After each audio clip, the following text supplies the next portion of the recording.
Aduh, Kamu ngapain? ini kamu tahu apa ini? Apa itu? Ini angklung, jadi aku belajar musik. Wah, Kayak biasa. kamu tahu. Tahu nggak ini dari mana? Iya, ini dari sini. Dari sini. Iya, dari sini deh. Ini tuh dari Jawa Barat juga. Oh, Jawa Barat. Iya. Nah, udah. Sean, tadi kan aku bilang ya, Iya. aku mau ngasih tahu ada yang unik lagi di Bandung, Di Bandung, apa? yang lebih spesial. Apa itu? Jadi di sana masyarakatnya tuh punya satu tradisi namanya perang tomat. Oh, aku pernah. Kan aku tinggal di Spanyol, di sana ada perang tomat juga. Ada juga? Iya. Tapi beda, Jadi aku Sean. Oh, beda. Bedanya apa? Di Bandung perang tomatnya tuh pakai Iya. tomat busuk yang udah nggak dipakai Ih. dan nggak dijual. Kenapa gitu? Karena mereka mau membuang sifat jelek yang ada di diri manusia. Oh, jadi mereka buat perang tomat gitu ya? Iya, kamu mau ikutan? Enggak. Atulah ikutan. Ya udah ikut. Kita lihat dulu ya. Mana? Tuh.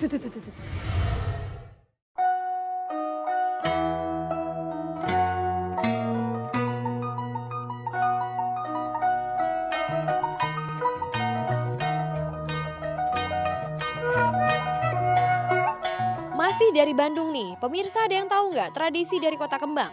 Kalau nggak tahu, Indonesia banget bakalan kasih tahu nih. Tradisi yang unik dan adanya di Kampung Cikarembi, Cikidang, Lembang, Kabupaten Bandung Barat. Tradisi yang diadakan setiap tanggal 10 Muharram dalam kalender Islam ini namanya tradisi rempuk tarung adu tomat atau yang lebih dikenal dengan perang tomat. Tradisi perang tomat digelar sebagai ekspresi rasa syukur masyarakat kampung Cikarembi atas hasil panen yang didapat. Buah tomat dipilih karena warga setempat mayoritas berprofesi sebagai petani sayur, khususnya buah tomat. Tapi bukan pemborosan atau buang-buang rejeki loh pemirsa. Tomat yang digunakan dalam tradisi ini bukan tomat segar, melainkan tomat busuk yang sudah tidak layak jual. Menurut warga, melempar tomat busuk merupakan simbol untuk melempar sifat kejelekan yang ada dalam tubuh manusia. Selain itu, perang ini juga diartikan sebagai penolakan atas sistem dagang tengkulak yang seenaknya mempermainkan harga tomat. Sebelum ritual perang tomat digelar, warga melakukan arak-arakan dengan membawa berbagai hasil panen seperti buah-buahan dan sayuran.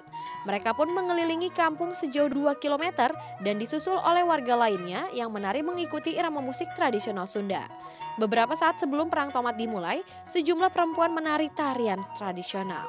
Selain membawa tumpeng atau nasi beserta lauk pauk yang disusun dalam bentuk kerucut, penari yang mengenakan kebaya ini membawa sejumlah wadah berisi air yang berasal dari sumber air di daerah setempat. Setelah itu, masing-masing dari dua kubu yang berbeda menyiapkan 10 lelaki terlebih dahulu untuk melakukan pemanasan dengan menari sesuai iringan musik. Berbeda dengan perang tomat yang ada di Spanyol ya pemirsa, warga di Bandung menggunakan penutup kepala, tas, serta tameng yang terbuat dari anyaman bambu yang berfungsi untuk melindungi diri dari lemparan tomat.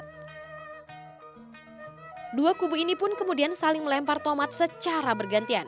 Namun tidak beberapa lama, ratusan warga dan tokoh masyarakat yang sedang menyaksikan ritual pun ikut berbaur dan saling melempar tomat. Perang tomat berlangsung selama hampir 15 menit. Dalam perang ini tidak ada pemenang atau pihak yang kalah. Dan sesuai aba-aba berhenti dari seorang wasit, warga pun berjoget bersama diiringi musik khas Sunda. Wah, bisa jadi ajang keakraban para warga juga ya pemirsa. Seru banget dan terlihat meriah. Kalau pemirsa datang di waktu yang tepat, pasti akan melihat sisi kanan dan sisi kiri jalan dari mulai gapura kampung sampai panggung utama dihiasi bentangan tali dengan untayan segala jenis makanan ringan. Acara ini sangat ditunggu loh oleh anak-anak, soalnya mereka bisa mengambil semua jenis makanan yang digantung di sepanjang jalan kampung itu setelah acaranya usai. Tradisi perang tomat Indonesia banget.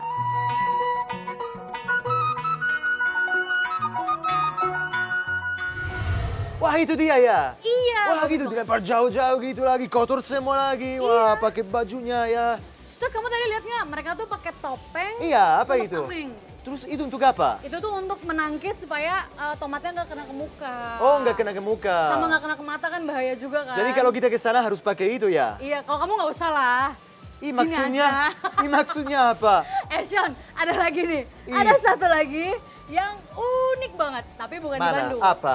Di mana? Pertama di mana? Kita pindah ke Yogyakarta. Oh, gitu ya. Ada apa di sana yang spesial dan unik? Di Yogyakarta itu ada namanya lomba jemparingan. Jemparingan, itu makanan, lomba makanan ya? Bukan, kamu mah makan mulu. Ah, udah, Ini apa itu? bukan makanan. Ya. Mau lihat gak? Yuk, mana? Lihat yuk.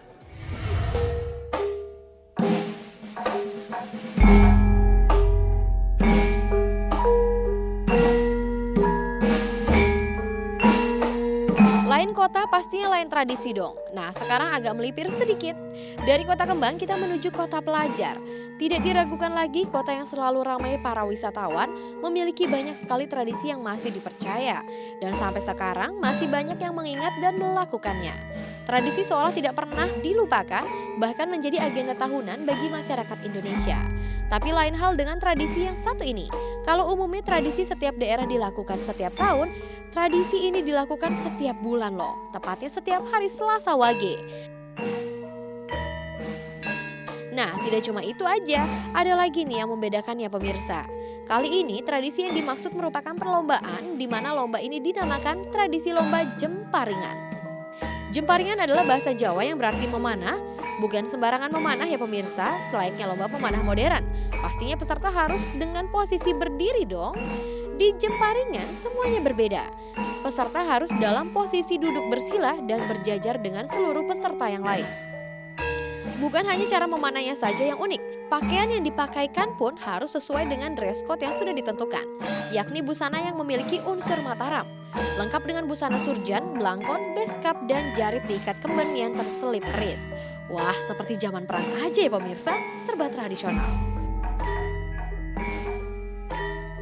Menurut masyarakat Yogyakarta, melestarikan tradisi leluhur bisa dilakukan dengan berbagai cara.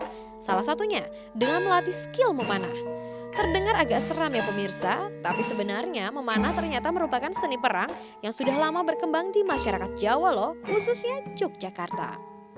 Tradisi memanah ala Mataram itu dilestarikan oleh Keraton Jogja. Bahkan tradisi jemparingan dikenal oleh prajurit keraton sebagai olahraga berburu setelah tidak ada lagi peperangan. Wah, suatu kebiasaan yang nggak bisa lepas ya. Katanya sih bertujuan untuk mengasah ilmu ketangkasan dalam menggunakan busur dan mata panah.